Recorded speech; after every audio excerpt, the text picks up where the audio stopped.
Hello viewers, आज हमारे बीच में सौभाग्य से श्री प्रोफेसर डॉक्टर सरोज कुमार मिश्र हैं। एमए साइकोलॉजी और व्यक्तित्व पर ही, पर्सनैलिटी ऑफ अल्कोहलिक्स पर ही इनका पीएचडी है। ये ग्राम बघौनी के निवासी हैं। तो इन्होंने बतलाया कि बघौनी का मतलब होता है भगवती बागेश्वरी का जन्म स्थान। तो उस हिसाब से भी इनका बहुत ही पुनीत जगह और पर इनका पदार्पण हुआ। तो आइए, बहुत बहुत स्वागत है सरोज कुमार मिश्र जी आपका। इनके पिताजी का नाम हो गया स्वर्गीय मिथिलेश नारायण मिश्र और माताजी का नाम हो गया श्रीमती चंद्रिका देवी। ये नशा विमुक्ति केंद्र किशनगंज से जुड़े रहे हैं। साइकोलॉजिस्ट कम प्रोजेक्ट डायरेक्टर रहे हैं सदर हॉस्पिटल में, क्लिनिकल साइकोलॉजिस्ट, केंद्रीय विद्यालय कटिहार में पीजीटी सह मनोवैज्ञानिक सलाहकार, क्लिनिकल साइकोलॉजिस्ट बुनियाद केंद्र समाज कल्याण विभाग बिहार सरकार, assistant professor guest faculty BRB college Samastipur, और वर्तमान में भी पीएससी से +2 परियोजना बालिका उच्च विद्यालय रामपुरा में विद्यालय प्राध्यापक के रूप में चयनित हुए हैं। इनके शोध का विषय है व्यक्तित्व पर पर्सनैलिटी ऑफ अल्कोहलिक्स। तो आइए, श्रीमान सरोज कुमार मिश्र जी, डॉक्टर सरोज कुमार मिश्र जी, हम आपका बहुत बहुत स्वागत करते हैं। धन्यवाद सर। अब हम इनसे जानना चाहेंगे कि मनोविज्ञान के क्षेत्र में इनका पदार्पण कैसे हुआ, इसके बारे में हम इनसे जानेंगे।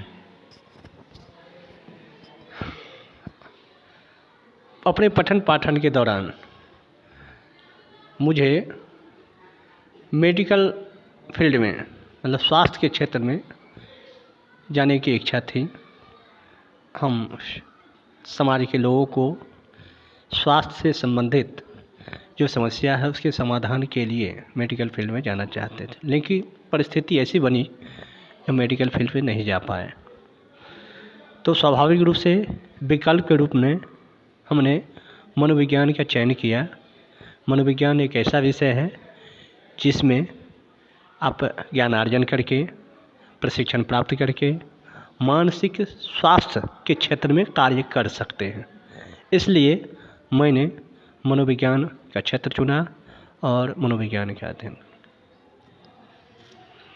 बहुत बहुत धन्यवाद माननीय विद्वान डॉक्टर सरोज कुमार मिश्र जी। अब आपसे हम जानना चाहेंगे कि आम भाषा में साइकोलॉजी, वैसे तो बहुत सारा जो मनोवैज्ञानिक लोग हैं उस परिभाषा दिए हैं, लेकिन आम भाषा में लोगों को बताने का कष्ट करें, कृपा करें कि साइकोलॉजी क्या है आम भाषा में।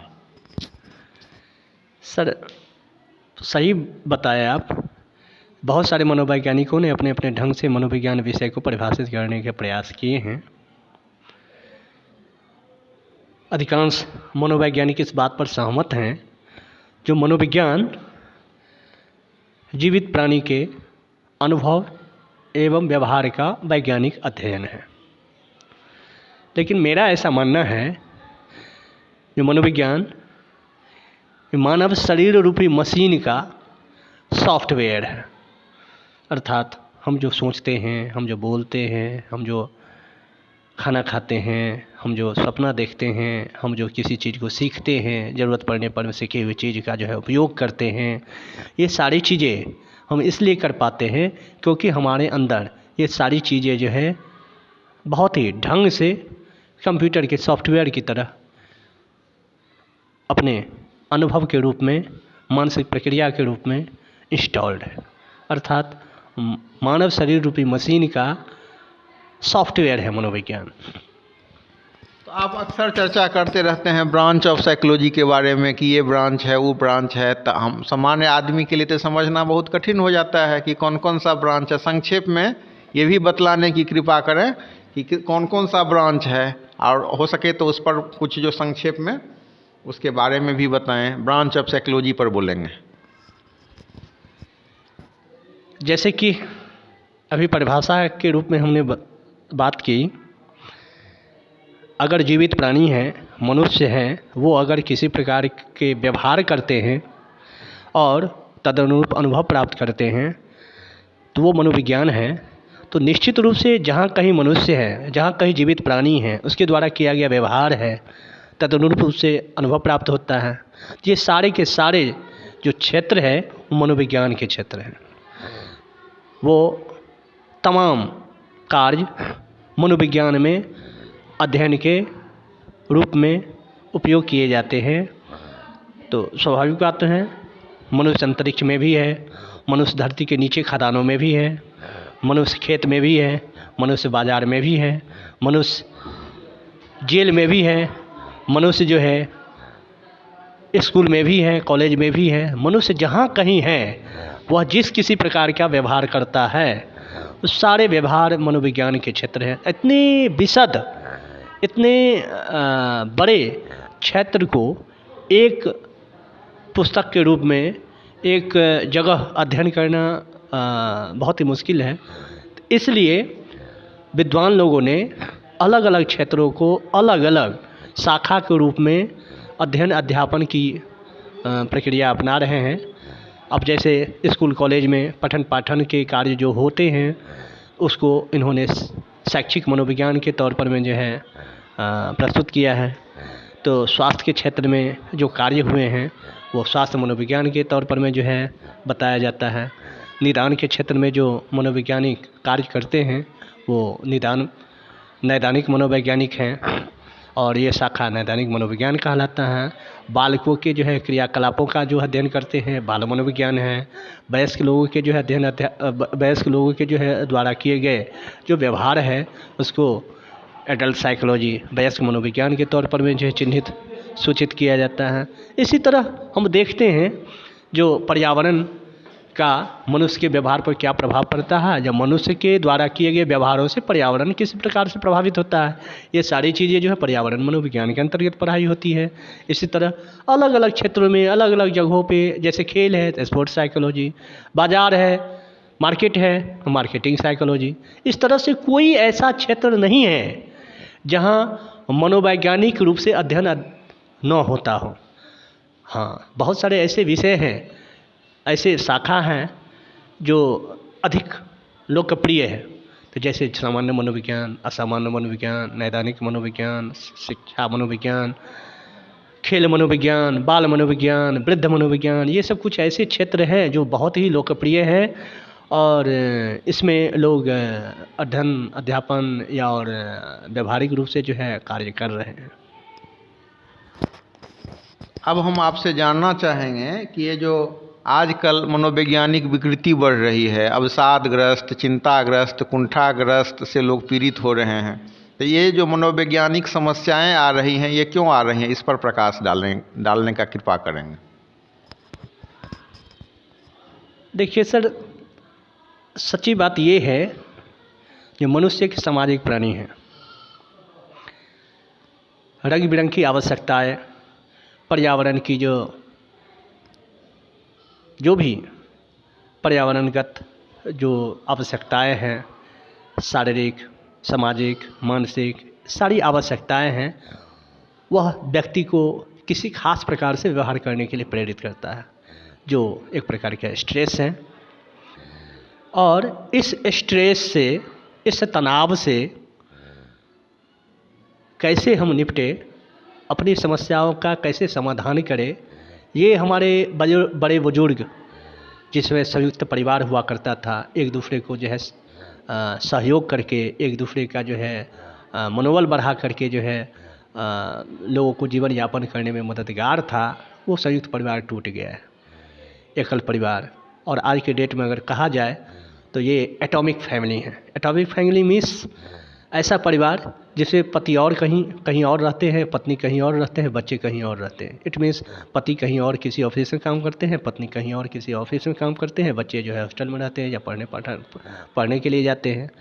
तो ये जो एटॉमिक फैमिली का जो है नया कल्चर आया है, ये संयुक्त परिवार को बिल्कुल ही ध्वस्त कर दिया है।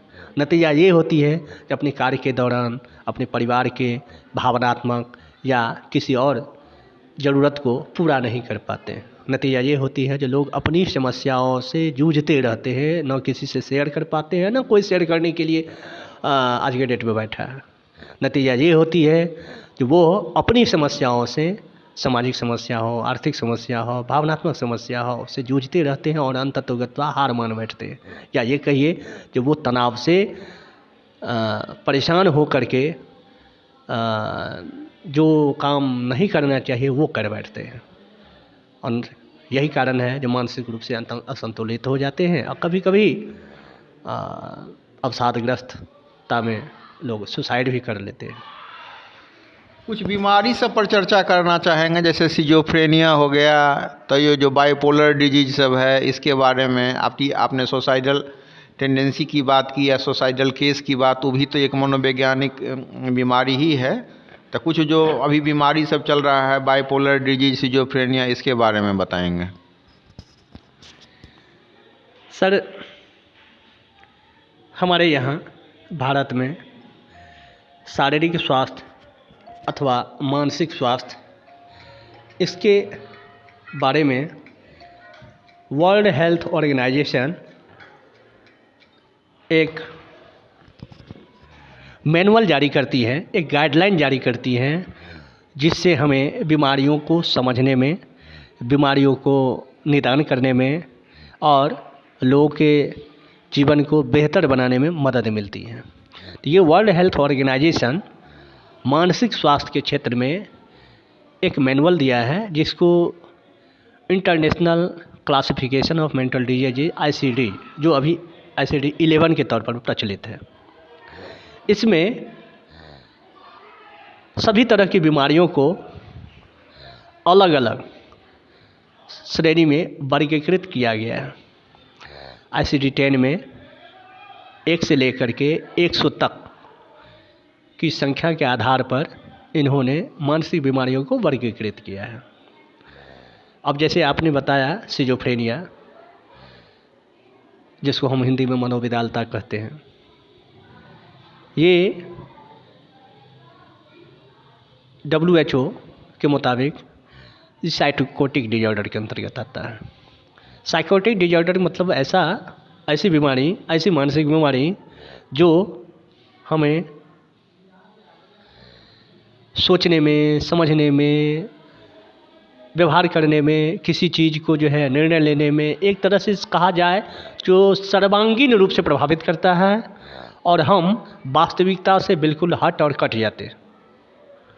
मतलब हम जो बोलते हैं उसका रियलिटी से संपर्क नहीं रहता है, हम जो महसूस करते हैं वो वास्तविक नहीं होता है। इसको आम भाषा में हेलुसिनेशन, डेल्यूजन कहा जा सकता है। तो इस तरह की चीज़ें होती है। लेकिन जबकि बाइपोलर डिजॉर्डर की बात आप किए हैं, आप मूड अवसाद की बात किए हैं, तो ये जो बाइपोलर डिजॉर्डर है या अवसाद है, ये मूड डिजॉर्डर के अंतर्गत आता है। बाइपोलर डिजॉर्डर, जिसको पहले मैनिक डिप्रेसिव साइकोसिस के नाम से जाना जाता था, हाँ, तो ये मूड डिजॉर्डर का ही एक प्रकार है। और अवसाद, जिसको मेजर डिप्रेशन, ये भी मूड डिजॉर्डर का ही एक प्रकार है। तो ये सुसाइडल टेंडेंसी प्रायः डिप्रेशन की गहरी अवस्था में होती हैं, जिसमें व्यक्ति इतने निराश, हताश हो जाते हैं, जिसको जीवन जीना बहुत ही कठिन जान पड़ता है और मौत को गले लगाना आसान लगता है। तो स्वाभाविक बात, ये सारी चीज़ें इसलिए होती है क्योंकि हम अपनी समस्याओं का सही से समाधान नहीं कर पाते हैं। हमारी जो भावनात्मक ज़रूरत है, सामाजिक ज़रूरत है, अपने परिवार में, अपने परिवेश में, अपने कार्यस्थल पर, वो हमें एटॉमिक फैमिली की स्थिति में नहीं मिल पाता है। नतीजा ये होती है जो हम इस तरह के कार्य को कर बैठते हैं। जी सर। तो हम देख रहे हैं कि जैसे पुलिस विभाग है या सेना है, सबको एक मनोवैज्ञानिक चाहिए। तो वहाँ हम देख रहे हैं, दूसरे तरफ हम देख रहे हैं कि एडवर्टीजमेंट का क्षेत्र है, तो वहाँ आपके जो साइकोलॉजिस्ट लोग हैं ऐसा थीम तैयार करते हैं और बहुत सारा पैसा कमाते हैं। तो आपको नहीं लगता है कि ये साइकोलॉजी का दुरुपयोग है, जबकि आप ऐसा थीम करके और प्रोडक्ट हो कि नहीं हो, और खूब मतलब जो है माने लोगों को लुभावना या उसके अंतर्मन में बैठ जाए ऐसी भावना दे करके कोई सामान, अपना प्रोडक्ट बेच रहे हो, ये साइकोलॉजी का सदुपयोग है कि दुरुपयोग? बात सच्ची है। एडवर्टाइजमेंट के फील्ड में भी बहुत सारे लोग कार्यरत हैं, बहुत सारे मनोवैज्ञानिक कार्यरत हैं और बहुत बेहतर ढंग से जो है अपना कार्य कर रहे हैं। लेकिन ये सत्य है, दुर्भाग्यवश कुछ मनोवैज्ञानिक या मनोवैज्ञानिकों का कुछ कंपनियां दुरुपयोग करती है। दुरुपयोग इन द सेंस, हमारी जो वस्तुएं हैं वो वस्तुएं लोगों के जीवन यापन में, लोगों के कार्य में, लोगों के सुख समृद्धि में किस तरह लाभदायक है ये बताना और बेहतर ढंग से लोगों को समझाना, ये तो मनोवैज्ञानिक रूप से उचित है। बट लोग इसको अपने वस्तु की जो क्वालिटी है, वस्तु की जो उपयोगिता है, उससे इतर जानबूझ करके भ्रम पैदा करने की कोशिश करते हैं। और हम प्रायः देखते हैं जो बहुत सारी ऐसी वस्तुएं हैं जिस हिसाब से उसका प्रचार प्रसार होता है, जिस हिसाब से एडवर्टीजमेंट होती है पेपर में, न्यूज़ में, टेलीविज़न पर, इंटरनेट पर, उसके आगे वस्तु खड़ा नहीं उतरती है। ये निश्चित रूप से मनोविज्ञान का दुरुपयोग है, ये नहीं होना चाहिए। अब हम लोगों ने बहुत सारी चर्चा की डिफरेंट ब्रांच ऑफ साइकोलॉजी। आपके हिसाब से सबसे ज़्यादा उपयोगी कौन सा ब्रांच है? देखिए, मनोविज्ञान की जितनी भी चीज़ें हैं, मनोविज्ञान में जितने भी ज्ञान और विज्ञान की बात है, सभी को हम दो प्रकारों में बांट सकते हैं। एक सैद्धांतिक मनोविज्ञान, दूसरा व्यवहारिक मनोविज्ञान। निश्चित रूप से व्यवहारिक मनोविज्ञान अधिक उपयोगी दिखाई देता है, होता भी है। वो हमारे जीवन स्तर को, हमारे वेलबीइंग को, हमारे कार्यकलाप को निश्चित रूप से बेहतर बनाता है। परंतु हमें ये ध्यान रखना चाहिए, जो व्यवहारिक क्षेत्र में मनोविज्ञान का हम तब उपयोग कर सकते हैं जब उस क्षेत्र में सैद्धांतिक अनुप्रयोग हुआ हो, सैद्धांतिक ज्ञान, सैद्धांतिक सत्य जो है उसकी खोज हुई हो।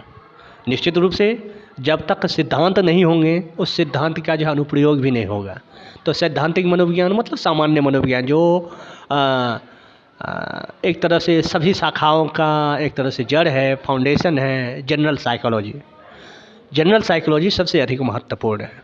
हाँ, इसका उपयोग या कैसे, कहाँ, कितना उपयोगी होगा, ये उपयोगकर्ता पर निर्भर करता है। हम आपसे जानना चाहेंगे, क्लिनिकल साइकोलॉजी का आजकल बहुत ज़्यादा महत्व हो गया है, तो आप क्लिनिकल साइकोलॉजी के बारे में बतलाएं। क्लिनिकल साइकोलॉजी, नैदानिक मनोविज्ञान, निश्चित रूप से इस आपाधापी, भाग दौड़, तनावपूर्ण माहौल में, एटॉमिक फैमिली के ज़माने में, जहाँ लोग भावनात्मक रूप से, सामाजिक रूप से अपने आप को असुरक्षित, अस्त व्यस्त महसूस करते हैं और किसी न किसी मानसिक रूप से जो है परेशान रहते हैं, इस समय में नैदानिक मनोवैज्ञानिक बहुत ही बढ़िया भूमिका अदा कर रहे हैं। निश्चित रूप से ये लोगों के जो है जीवन यापन समस्या, मानसिक समस्या और वेलबीइंग के लिए बहुत बढ़िया काम कर रहे हैं और इसकी सख्त ज़रूरत महसूस हो रही है। लोग भी इस चीज़ को रिकॉग्नाइज कर रहे हैं। सरकार भी इसके लिए जो है प्रत्येक हॉस्पिटल में, प्रत्येक जो है संस्था में नैदानिक मनोवैज्ञानिक और नैदानिक सलाहकार की बहाली कर रही है, जो निश्चित रूप से बेहतर काम कर रहे हैं। आप बिहार से हैं और बिहार में शराबबंदी है, तो आपका जो पीएचडी का टॉपिक भी है पर्सनैलिटी ऑफ अल्कोहलिक्स, तो इस पर बोलेंगे कुछ। WHO के अनुसार जितने भी मादक द्रव्य हैं, देखिए व्यक्तित्व